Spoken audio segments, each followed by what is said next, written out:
Let's go, girls. Come on. From New York City to Los Angeles, Powered Up with Beck and Franklin is giving women of all ages permission to live the life they've always dreamed of. Why live in black and white when you can choose the brilliance of 3D and Technicolor? Each week, Sandra, Beck, and Linda Franklin and their high-powered guests will be here to cheer you on, to share their challenges, their successes, and what they've learned along the way.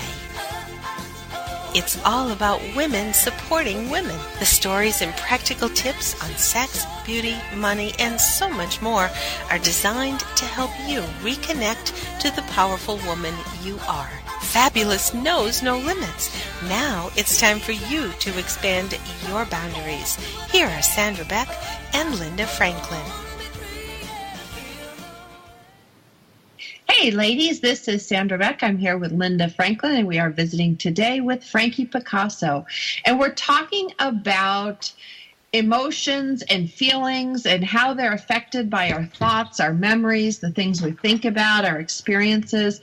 Because I get all tied up in when I'm trying to stay in the seat. And Frankie, we talk about staying in the seat from the terminology from the Untethered Soul, which basically says, you kind of sit back and watch it unfold like a play, and, you don't get involved unless you need to get involved. And what I'm having trouble with, and Linda and I talk a lot about this, is the management of feelings and emotions. And, if I'm having a bad day and I unload on somebody, I'm definitely not in the seat.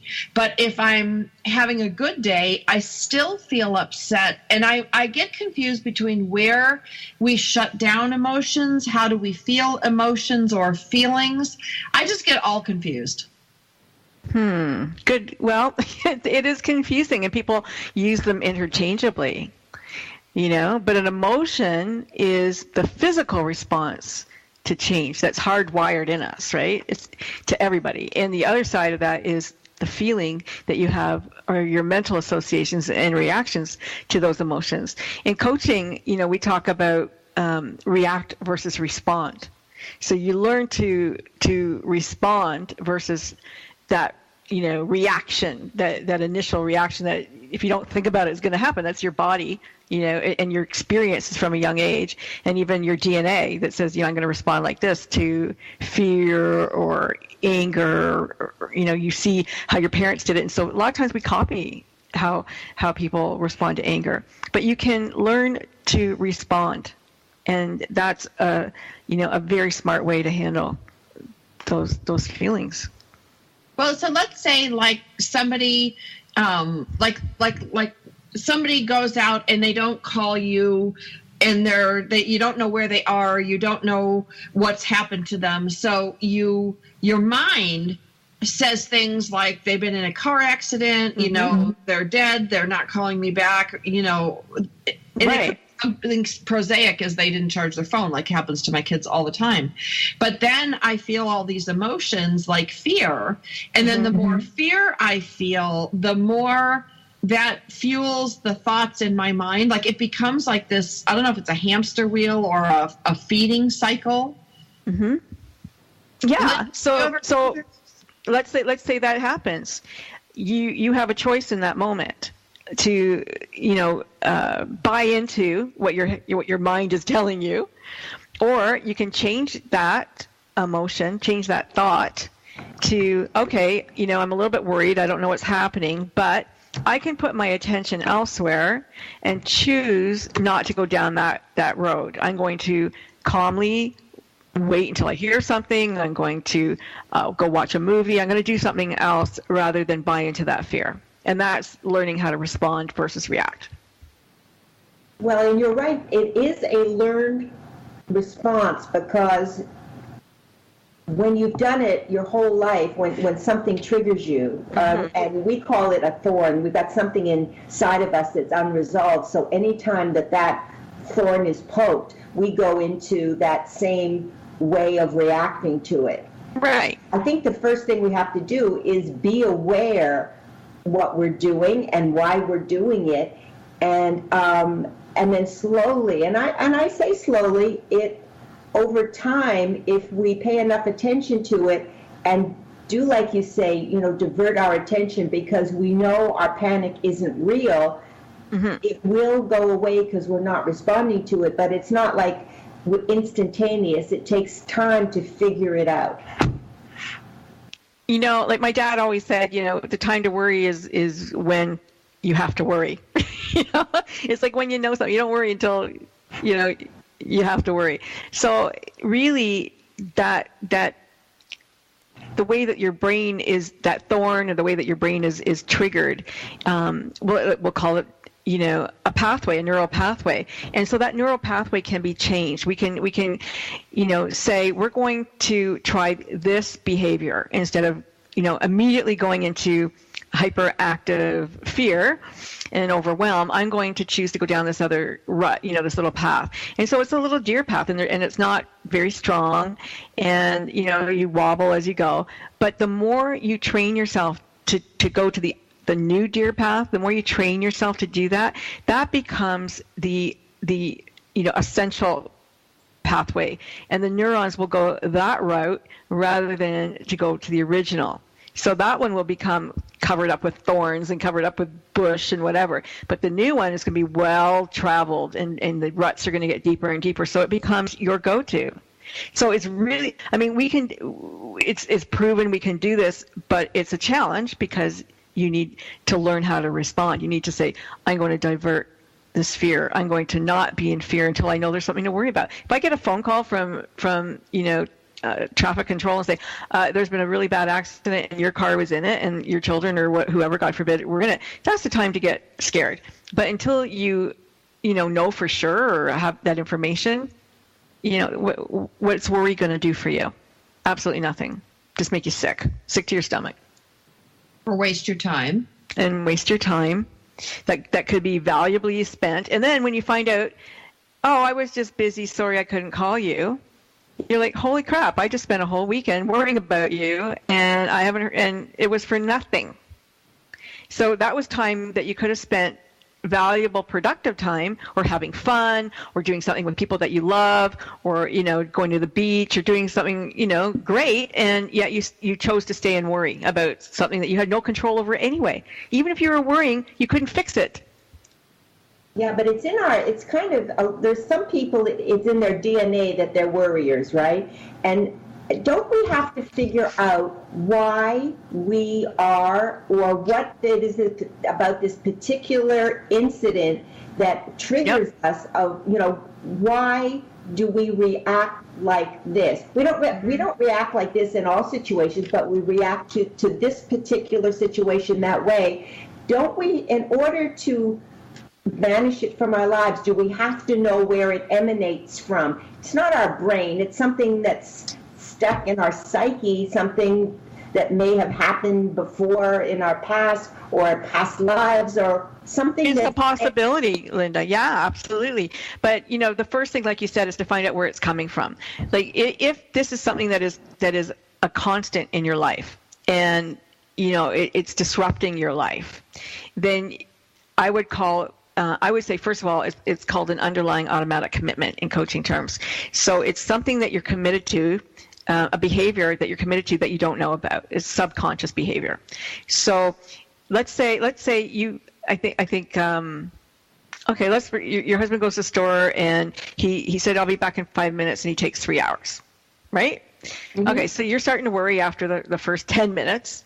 And you're starting to freak out after the first hour. What hell happened? What happened to him? Did he die? Did this happen? Did that happen? Did he fall down and nobody's helping him? All kinds of silly scenarios going on in your head.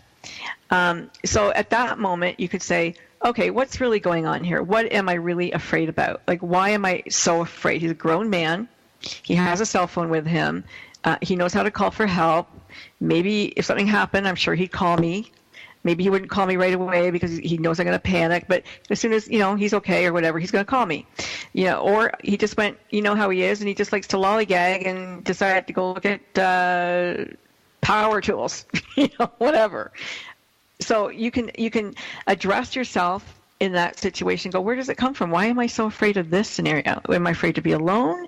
Am I really afraid that something happened to him? Is this behavior that I've seen exhibited by my mother and my father? Is it my grandparents? Like, where did the behavior start? Where does it come from? Where have I seen it before?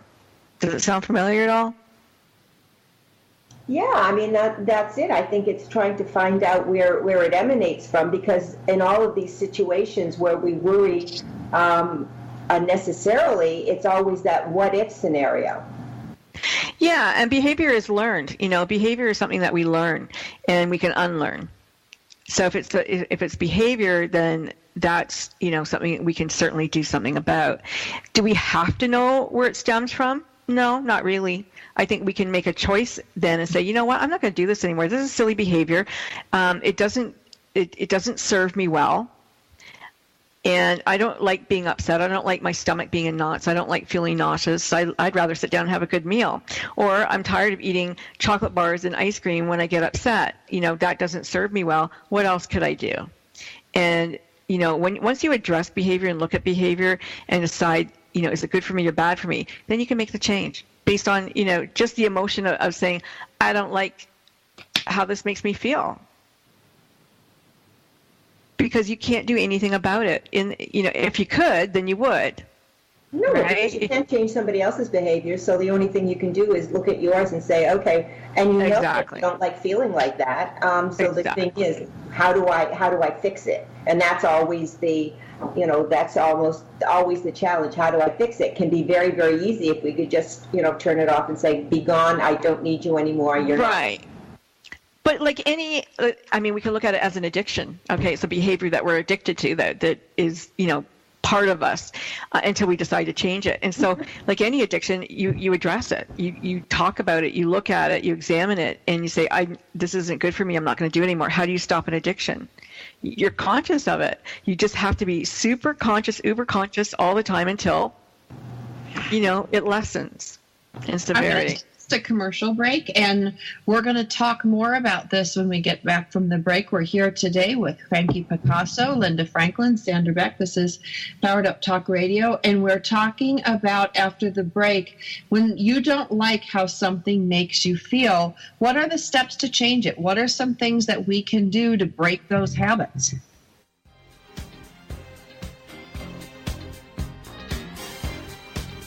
We've got lots more Powered Up with Sandra Beck and Linda Franklin after these messages.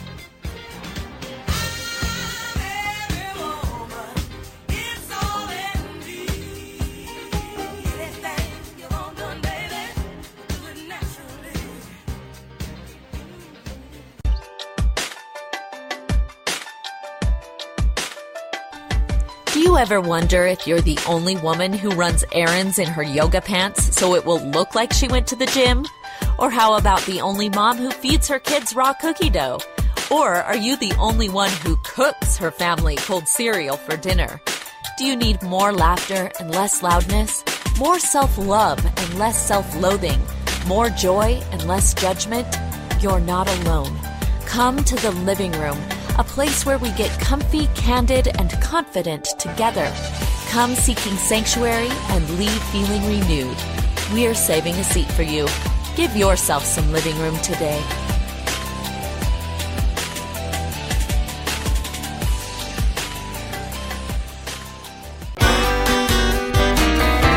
It's words you never heard. We have a book titled The Art of Doing Nothing by Veronica Bien in our guest room by the bed.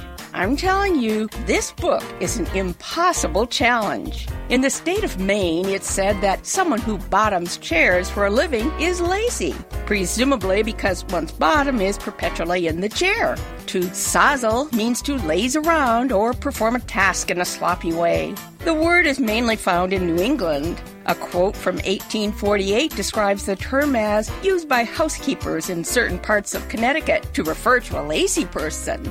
Other words for lazy people are abbey-lubbers, scabberlatchers, and slaughterpooches. To me, the ultimate loblolly is someone who is too lazy to even fake like they're working. It's words you never heard. I'm Carolyn Davidson, and you can have fun challenging your words you never heard vocabulary with my free app, Too Funny for Words.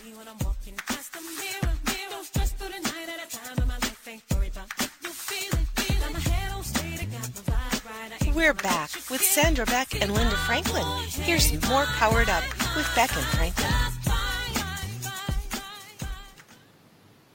Hey, ladies, this is Sandra Beck. I'm here with Linda Franklin and Frankie Picasso. And in the first segment, we talked about behavior. And when we have a behavior that we do, and we do it to ourselves, and we don't like the way it feels, Frankie, you called it an addiction, but I'm going to open the conversation to say that things become a habit or a pattern. Like for me, when ever since my marriage dissolved and my ex-husband just, moved out one day, pretty much without warning, anytime somebody doesn't call me back, and it doesn't, if it's a friend or a client, I don't worry about it. A client, a little bit, I worry about it. If it's a love interest, then I feel all icky. Even if it's just a couple hours, and it's unreasonable. And I know that this is unreasonable about myself. It's been this way for 8 years, but it's a habit. I immediately go to there. It's like, 2 hours have passed. So-and-so hasn't called me back or texted me back. And I go immediately into catastrophic thinking of it's over. He's dead. He's met somebody new. He's moved on. And it's so ridiculous because I could have just talked to that person in the morning. I know that it's completely crazy, but it's like you said, it's like a path that everything immediately goes down from one trigger. Right. Yeah. And it's understandable. Sure. It's recognize. The thing is that you recognize where it stems from. Yes. I'm sorry, you broke up there a moment. Oh, I'm sorry. But yes, I recognize where it stems from. But it's, when you talk about responding and reacting, and I invite Linda to come in on this thing too, like when her husband disappears on his shopping things, it immediately, Linda, you immediately go there. I immediately go there. Now it's less over the years. I'll be honest. It's not as hot white flame as it used to be, but it's still there. Right. Yes, so it's mine, but I do recognize it, and it, like you, it is getting better. So we're working on it. I don't think it's an overnight process. I don't think we have to be so hard on ourselves, but we recognize it. We know we don't like it. We know our lives would be a lot better without it in it. So we're working on a way to get past it. And I don't think it's our brain that's going to get it. The first question... I'm sorry. I just say I don't think it's our brain that's going to get us past it, or our talk. I think the thing that will get us past it is trying to be quiet and calm when we feel that feeling going on, and listen for some inner guidance rather than the brain talk, or the silly talk that's going on in our heads, because that doesn't work. No. So there's a couple of things that are happening right then and there. The first thing is that when you go into that mode that you've recognized, you can do one or two things. You can flip the switch. So that means you can have a positive thought that makes you happy, that you keep in your back pocket for just such a situation. So you take that out and you just flip that emotion and go, oh, look at this puppy. Oh, I remember that puppy. That puppy was so cute. He made me laugh. And just to have something that makes you feel really good. So you're flipping, the initial reaction to something that's different. So hopefully that can become your new habit. That's one thing that you can do. Another thing that you can do is to wear a rubber band on your wrist, and every time you go, okay, I'm not going to think about it. I'm not going to react. I'm not going to, get all anxious. And when you get anxious, you snap your rubber band to remind you to put your thought back to a happier thought, back to a thought where you're not anxious. And remember, you can't do anything about it until you know that something has happened. So there's no point in your conscious mind knows that there's no point, but your subconscious mind doesn't. So you have to remind your subconscious mind that nothing is going on until you know that something's going on, right? So your fear is that, he might not come back. Your conscious mind is saying, well, that's kind of silly because he probably will. He has, 9 times out of 10 or 10 times out of 10 he comes back. Why wouldn't he? So the first question you ask yourself is, what's the worst scenario that could happen? He's dead and he doesn't come back. What's the best scenario that could happen? He's out buying me a diamond ring, right? And he wants to surprise me. And there's everything in between. And you can play this game, but really it's serious in that you take it to the nth degree, and then you wind it back to normality. Anyway, has this ever happened before? Have I ever experienced this with this person before? If it's new relationship, you don't know, maybe. But in Linda, in your case with your husband, you kind of do know that sometimes he shops longer than he says he's going to. Yeah, well, as I said, it's gotten a lot easier. Yeah. But it's not just you. I mean, we're talking about everybody else who's listening, right? Yeah. But, people have, their triggers. Right. And again, it goes back to the thorn, that it's still there. And when it's poked, it hurts. It doesn't get poked all the time, but when it gets poked, you go into that familiar pattern, and which we don't like, which is very upsetting. And we get mad at ourselves for going there. So, and there's no good from it, no good that comes from that. I mean, we know all that. It's just, okay, I know all that, but it's like an automatic response. And but in your head, there's a voice in your head that's saying that to you, right? There's a voice in your head. It's not a voice not you. in my head. It's actually a body reaction. It's visceral. Right.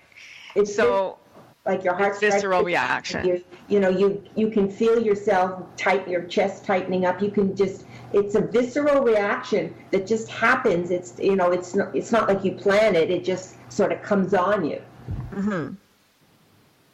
That's my experience anyway. It's not my head. It's my body starts to react to I guess it's a fear. Is that a body memory? Maybe.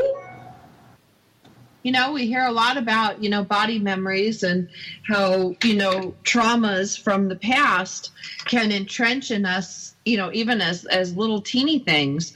And then we have a body memory where the body recognizes all these signals and then flares up into, we see this a lot in post-traumatic stress, where it flares up into a fully articulated response, and it came seemingly out of nowhere. Okay. Well, the way I feel about all of these things, whatever your particular thing happens to be, is that this is something that we're here to learn, because otherwise we wouldn't be having this deja vu Groundhog Day that keeps happening and happening again. Obviously, we've had that experience before. We didn't figure it out. So now, boom, guess what? It's back. We have to, let's try to figure it out this time so that next time we don't have to figure it out. But the thing, we have these things, and I believe that we asked for these things before we even came into human form to say, okay, these are the things I got to learn during this. So if they're going to keep coming at me until I figure it out. And I know while you're doing it, it's very unpleasant, but I keep thinking this is something I've got to figure out, because I don't want to come back next time and have to do it again. But let's think about this for 1 second. The thought, the voice tells you something, and then the body, the emotion, it proceeds. It doesn't precede it, but it proceeds the thought. So the emotion is the physical response to the thought, right? So you don't get angry and then have the thought, oh, I'm pissed off at this person. You're pissed off, and then your body feels the anger, right? So it's so fast you don't even notice it. But basically, you have a thought, and then the emotion is part of that, comes after. Oh, we have the emotion, and then your body reacts to the emotion. I don't even know if it's a thought. I think it's the emotion of fear, anger, whatever your emotion happens to be. But something happens, or you see something, or you think you hear something, and you say, I'm afraid, and the body starts to feel fear. Like, I don't think you have I think that the thought is first, and then the emotion happens. Because, like, you wouldn't be angry at nothing. You would have to, oh, that makes me angry. Does that make sense? Yeah, well, it's something that's happening, yes. So I guess it's something that's going. You might not even realize the thought came through so fast. Reacts. Because it's that neuron, that pathway. Because in our brain, we have what's called like a servometer, and it recognizes instantly. This is like something else that's happened before. I know what to do with it.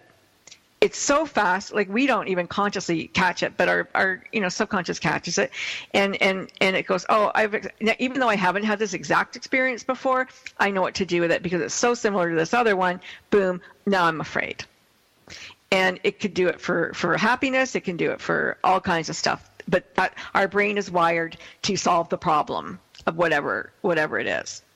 And if the problem is saying, I need to be pissed off, or I need to be afraid, or whatever that emotion is, that's what happens. Like when my ex-husband used to come home, I never recognized it, but I would hear the car, and then my heart and everything would speed up. So the adrenaline and the cortisone is being released because he was like an asshole and he was a abusive alcoholic.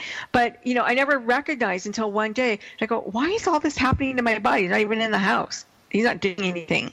But the thought is like, oh shit, he's home. And then boom, everything starts racing.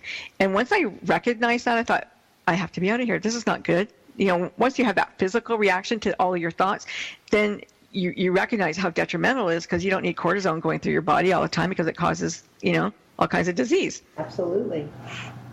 I'm going to take us to commercial break. We're visiting today with Frankie Picasso of the Good Radio Network. We're also here with Linda Franklin, and we're talking today about feelings and emotions and how they intertwine with us and work with our experiences and our memories, and what are some choices that we can do and that we can take when these things happen. One of the things that I took away from this that Frankie said was that, we can flip the switch when we start having some of these responses. We don't have to feed it. We don't have to encourage these feelings to grow. We can actually replace them with something else or minimize them. When we come back from the break, we're going to talk more about these kind of responses because everybody has them. And learn how to manage them.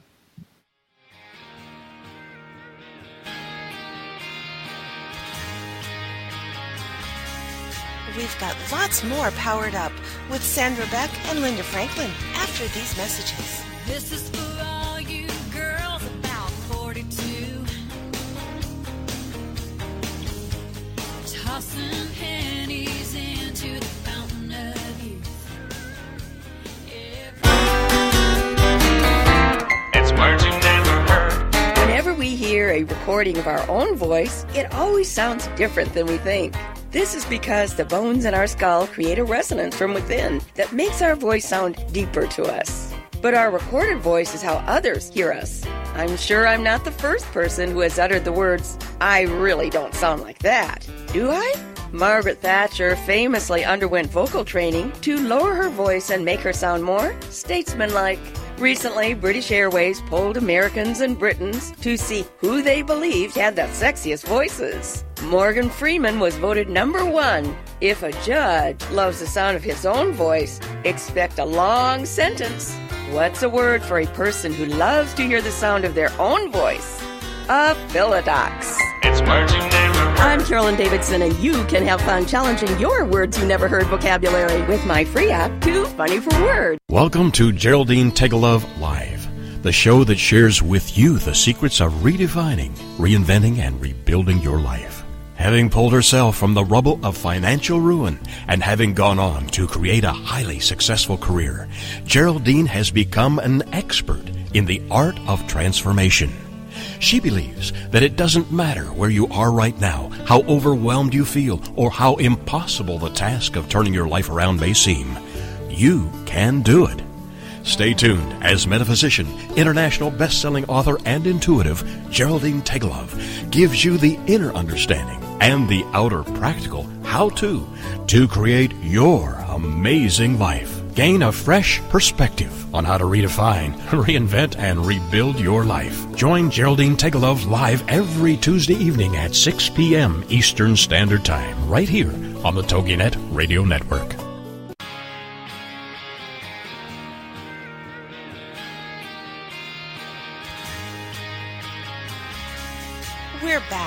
Sandra Beck and Linda Franklin. Here's some more Powered Up with Beck and Franklin. This is for all you girls about. Hey ladies, this is Sandra Beck. I'm here with Linda Franklin, and we're visiting today with Frankie Picasso of the Good Radio Network.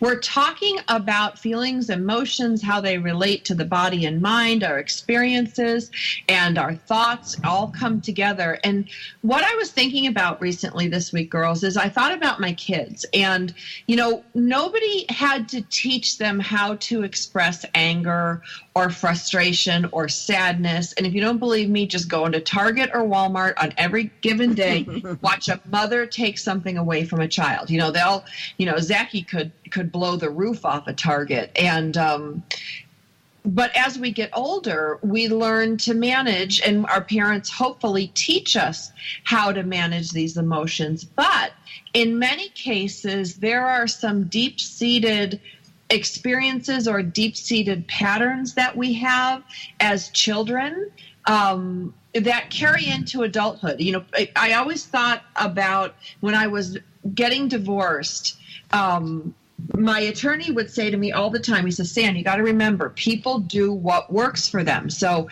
if lying works for them, if telling the truth works for them, like whatever pattern they've established in their life or habit, whatever works for them is going to be their go-to move, especially in conflict or drama or trauma.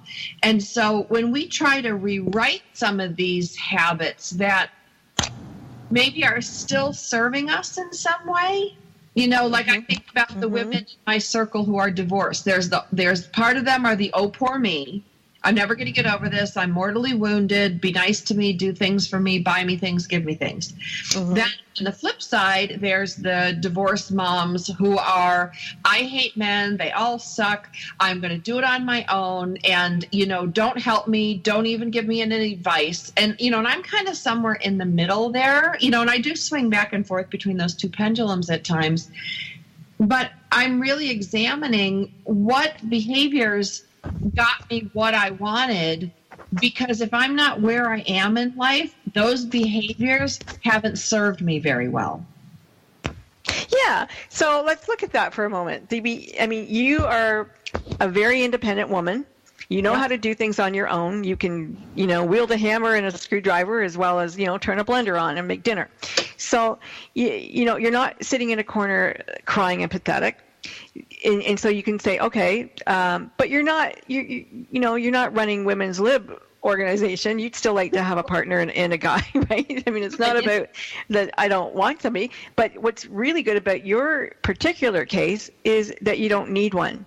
So you get to choose one, which is great, right? Because needy people don't get choices. Needy people just need. And you are in a fortunate position. You know what? I'm going to choose the right person. I can afford to wait for the right person because I don't need his money. I can afford to wait for the right person because I just want to feel really good when I'm in a relationship. I don't need one. So that's a really strong area to be in. If you're pathetic and hate men, or, you know, you're in the, oh my God, can you help me? Can you do things for me arena, being, you know, that personality, which is very unattractive, you know, life's not going to be good for you. It's not. So you're actually in a very strong place, which I think is really good. So congratulations on that.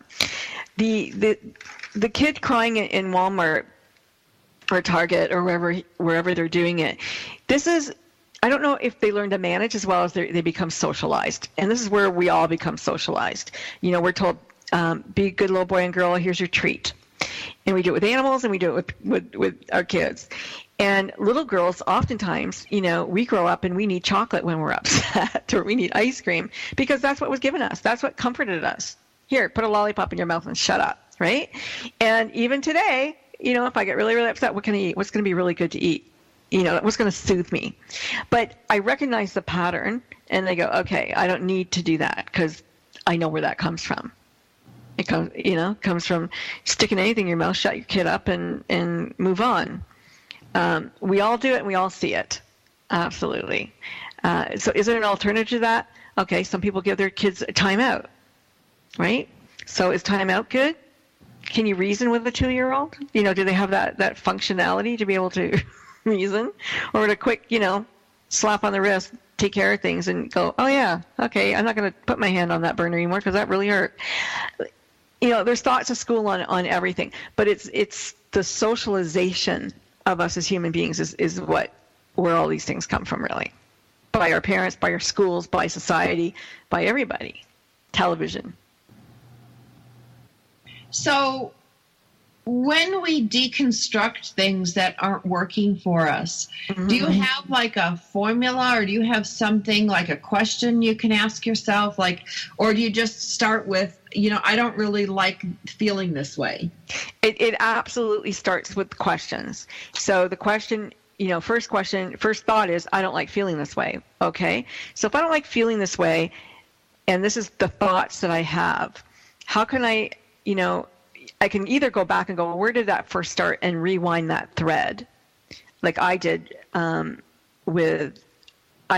always had this thought that I didn't deserve things until I lost weight.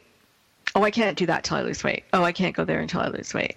That was the thought, right? And it was a ridiculous thought, but I thought about it, and I go, when was the first time I ever had that thought?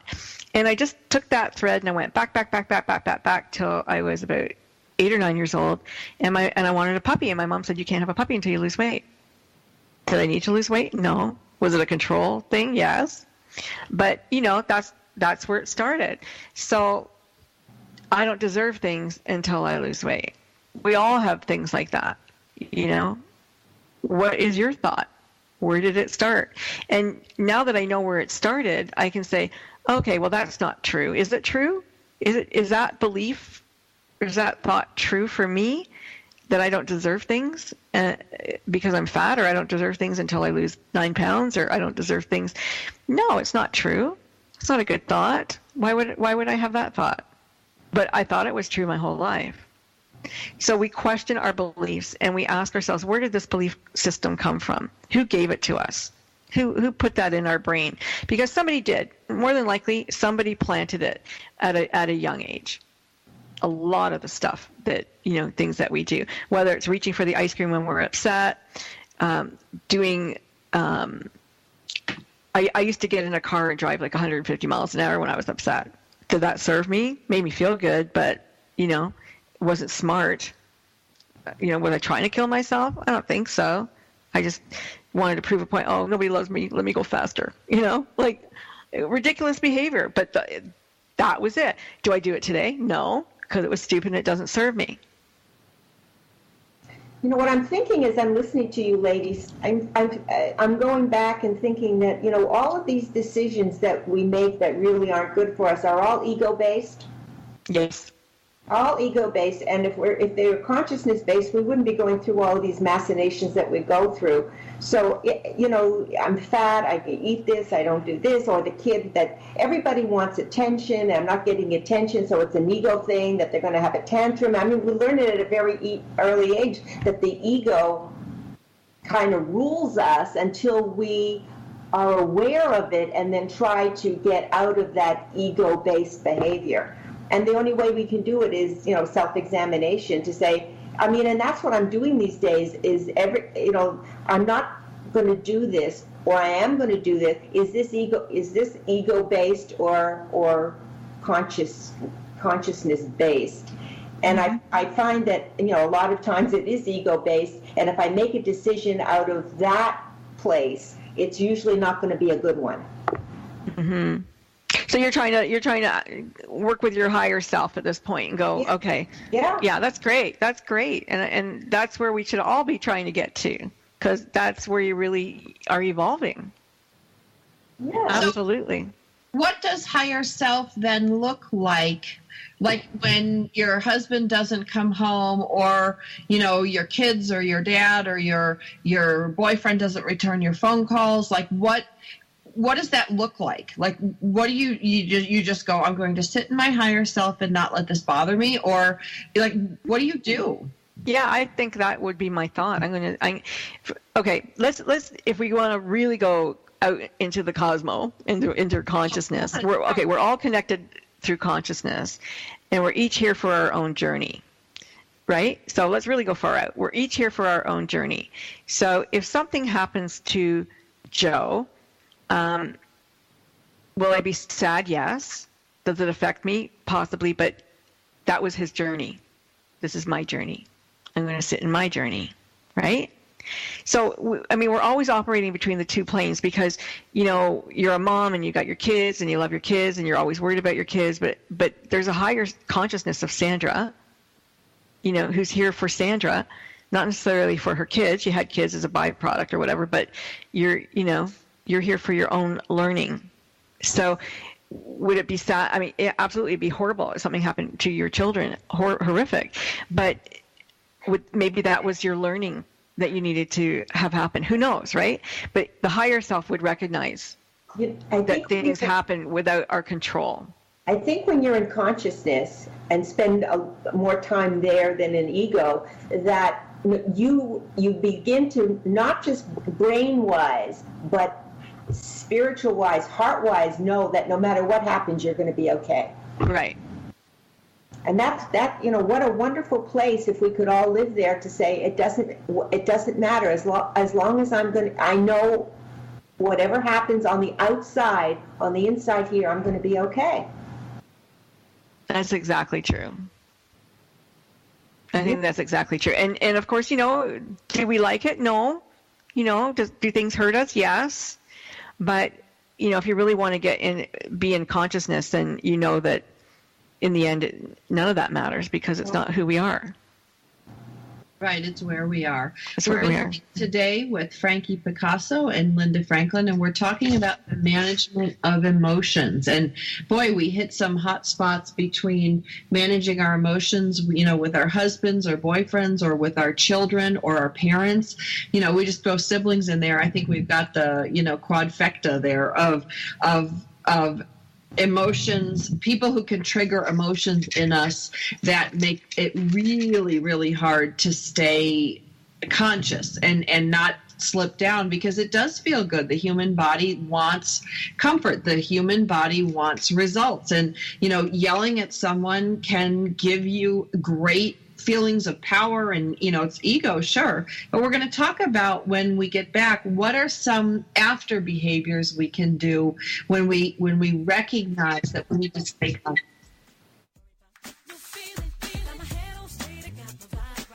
We've got lots more Powered Up with Sandra Beck and Linda Franklin after these messages.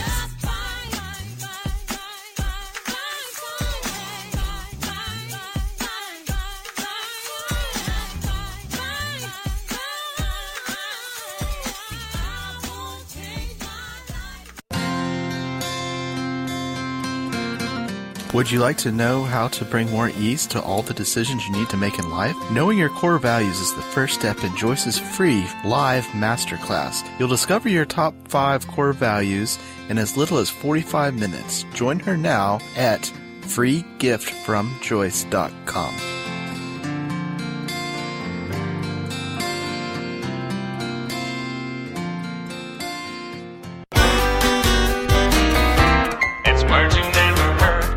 Fairs offer wonderfully wild and wacky summer foods. From chicken fried bacon in Texas to Minnesota spaghetti and meatballs on a stick. There is something about dining at the fair that can make anyone an opsomaniac, or a person who is driven to the point of madness by food. State fairs are famous for their liverwort, or food with no nutritional value. The California State Fair boasts fried Krispy Kreme chicken sandwiches. That's fried chicken and Swiss cheese tucked into a Krispy Kreme donut served with a side of honey sauce. At the Iowa State Fair, you can enjoy a hot beef sundae. That's a big scoop of mashed potatoes over roast beef, covered with gravy, sprinkled with cheddar cheese, and garnished with a cherry tomato to look like a sundae. What's another word for messy food?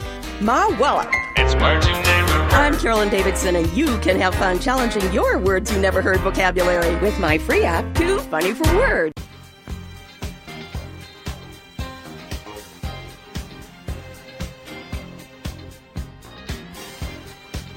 We're back with Sandra Beck and Linda Franklin. Here's more Powered Up with Beck and Franklin. Hey, Hey, ladies, this is Sandra Beck, and I'm here with Linda Franklin and Frankie Picasso, and we're talking about emotions, and we're talking about feelings and triggers and how to handle things. And as we come into the holidays, boy, we're going to be around with family and siblings and, kids. Everybody can just... there's some people, as Frankie put it, that they just have to breathe and I just go through the roof. And it's hard because holidays are about family and family does not always get along. That's so true. I think, though, what you need to try to do before you go is to run scenarios through your head and actually teach yourself how you're going to respond instead of react. Because you know what's going to happen. You know they're going to say something and you know you're going to get upset and somebody's going to storm out of the room because it's happened every single holiday, right? So how can you better manage that scenario where you just stay calm, things don't escalate, they can try, but you're not going there, you're not playing the game. And the way to do that is to actually... two ways. One is to for your higher self to have a conversation with their higher self. When you're in bed, just mentally think about them and hey, you know what? Let's not go there this year. Let's try something different. I'm not going to react to you. I'm going to just stay calm and cool, and I'm going to practice that before I go. So you can already run through these scenarios, and you talked earlier, Sandra, about the body having memory. This is the same idea. Before we used to do a dragon boat race, we would sit on the ground and play and do the whole race in our head. And then when you actually get out on the water and you start paddling, you've already run that race. So it's the same thing. You're going to do it in your head before you go to dinner. You already know what's going to happen. So change the scenario before you get there. Or just don't engage. Yeah, that's what I mean. Don't engage. Don't engage. And they're going to keep trying and trying to poke you. And if you just say, no, I'm not going there, eventually they're going to stop because it's no fun for them. Yeah, but you can't just walk in there going, I'm not going to do that. You really have to think about, because you know what feelings are going to come up. You know you're going to feel anger. You know you're going to feel this or that. So before you actually go this week, start planning how you're going to feel, how you're going to react when they say that. Consciously say, oh, okay, I'm going to slow my heartbeat down. Consciously, I'm going to start breathing deeper when this comes up. I'm going to, say thank you for that and just turn to the other person next to me and start talking about something.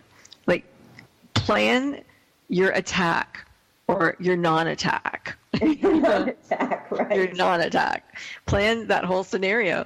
And it works. It's your visual, like you said, the athletes, they visualize the race before they even get to the track or to the field. And it does work because you're controlling the situation. And your body will remember that. Yeah, and your body will remember how it didn't react to that stimuli. Well, and I think there's even more to it than that. Like, it's also about being prepared. I think, when I went home this summer, Linda and I talked for hours about how I was going to handle a certain family member that just, I don't know, I can get under her skin, she can get under my skin, and what the action plan was going to be. And I sat down and I wrote down all the things that I've heard over 40 years that just get my goat. And I put them out on a piece of paper, and I said, okay, every time I hear one of these things, I'm just not going to react. I'm not going to respond. I'm not going to answer. I'm just going to let it float by like a cloud. And having that awareness of what sets you off, it's like just by the process of recognizing it takes the power away from it. It's when you don't recognize it, and by the time you're embroiled in an argument or a disagreement, you're like, how did I even get here? So I think deconstructing some of these things, like you talk about playing out in your head like a scenario, like playing a tennis match or dragon boat racing, you think about what could go wrong. What will I do if? What could I do then? Right. It's like my lifeguard training. It was all about what you do when.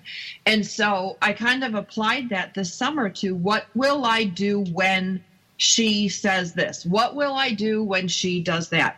And I can only control myself. Right.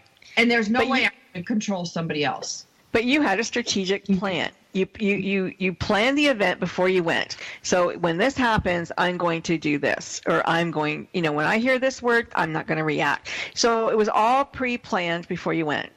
And that's what we're talking about, is just running that plan, or putting that strategic plan into place that you had by saying, oh, this word, yeah, that's not going to be a trigger today. That's done. I'm done with that word. And just knowing that you're not going, and we go back to the very beginning, it's learning to respond versus react. And you're just watching it like a movie, and if she said something that really upsets you, it's not a. You took the sting out of it. It's not about you, and you were kind of removed from it. So if you're watching a movie, it's not you. She's just sort of talking to the air here, and your head's in a different place, and so she's not hurting you. It works. It does work, because even when you watch a movie, we can watch a movie and know that it's not real, but we're still going to cry. The sad part is when somebody dies, we're still going to cry when an animal gets hurt, or we're going to laugh when it's funny. Our subconscious does not know the difference between reality and fiction. So it doesn't know. Whatever's been imparted to it, that's all it knows. It doesn't know right from wrong. It doesn't have any morality, and it doesn't know real from fake. Because otherwise, when we watch the movie, we wouldn't get emotional, but we do. So we can practice our movie in our head and decide all of these things beforehand. Shh. Sorry. Well, and I think it had to be, is that Peanut? Who else would be whooping?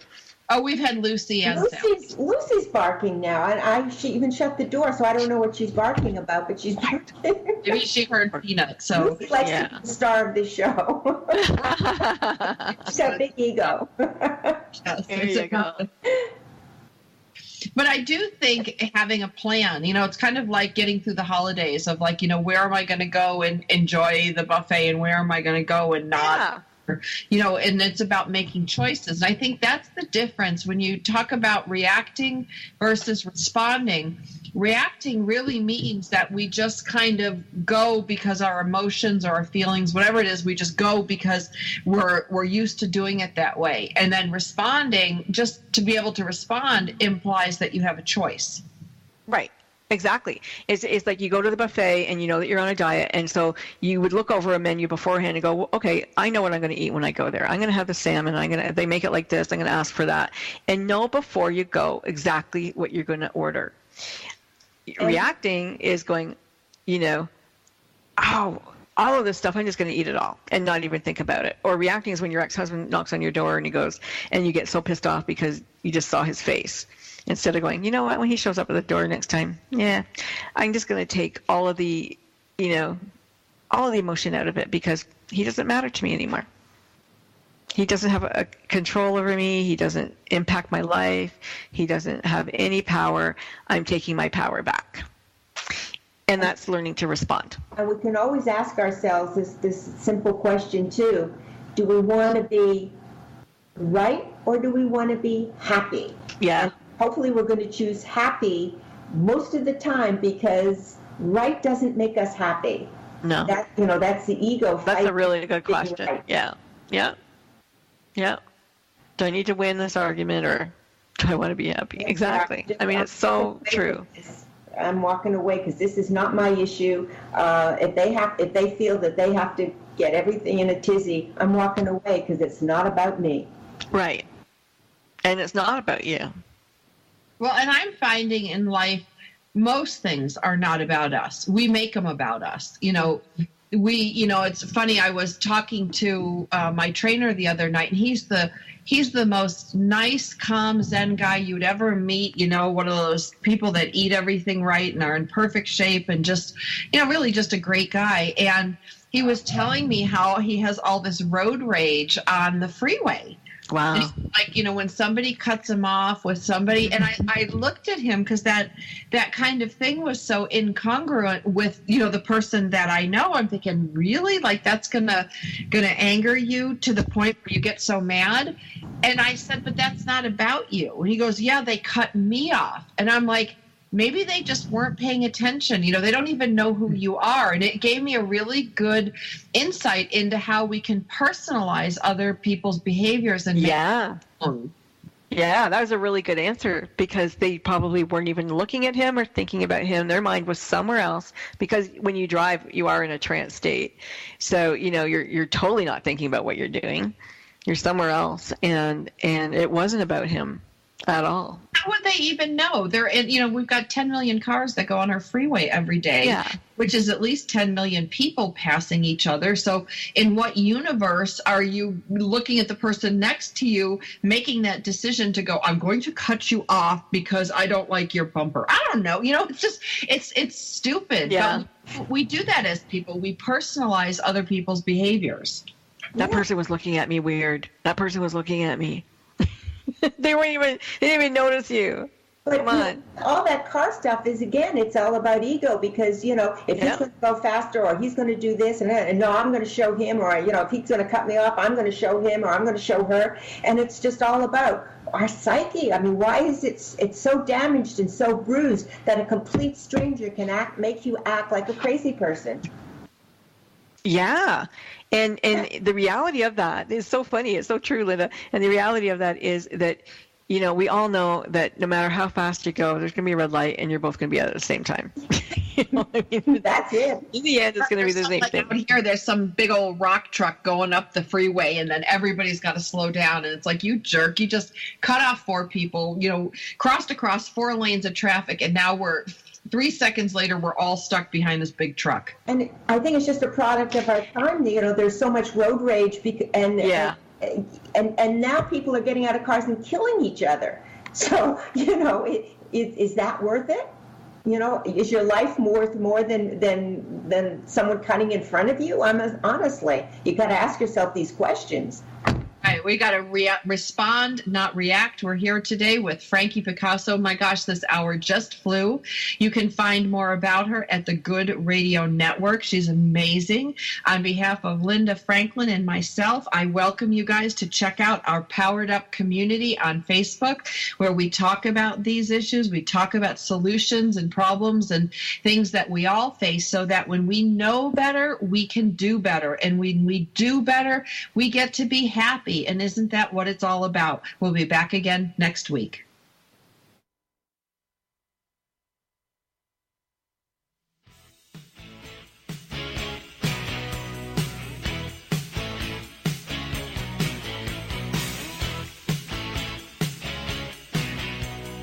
We're so glad you joined us for Powered Up with Beck and Franklin. Sandra Beck, Los Angeles-based single mother and technology company owner, knows what it's like to be fit, funny, and fantastic in your 40s. Linda Franklin, a New Yorker with a successful marriage and